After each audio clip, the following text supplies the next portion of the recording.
All right, I'm standing next to Andrew Cross, who is the National Junior Squash Coach, recently winning Coach of the Year, and of course commentating at the PSA World Women's Championship right now. How is the tournament going so far for you? So far it's been very good actually.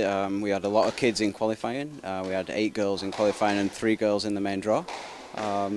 Kids in qualifying did okay. It was more about exposure for them than actually winning matches. One of them came really close to winning, but she unfortunately didn't.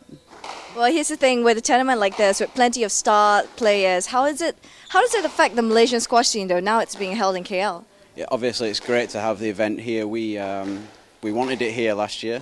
It didn't quite happen. It's here now.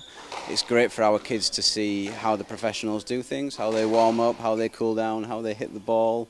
It's fantastic on the glass court. You can see everything from all the angles.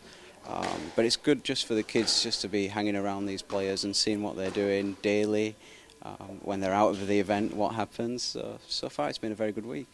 Now, of course, these players come from all around the world, and you, of course, being from England, are now training Malaysian players. How different is that for you? It took me a while at first to settle in, but it's now got to 9 years and it's great. I love it here. The kids are fantastic.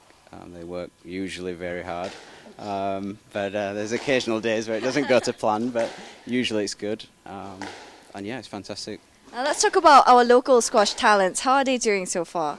So far it's good. Youngsters coming through. Obviously on the boys' side we've got Ng Yang Yao, who won his first professional event last week at Royal Lake Club, and on the girls' side, Siva Sangari's won 3 PSA events back to back, which was pretty impressive start to the year.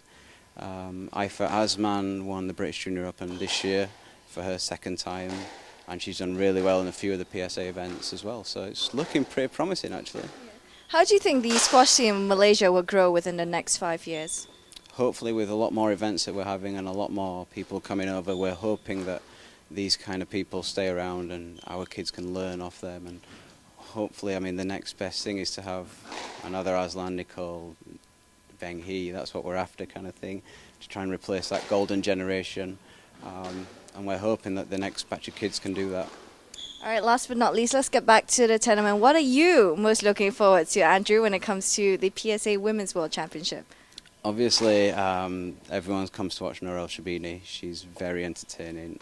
She's got so much variation on her backhand. Noran Gohar's an up-and-coming star at the minute. She's only 18. She's the World Junior Champion. There's no pressure on her.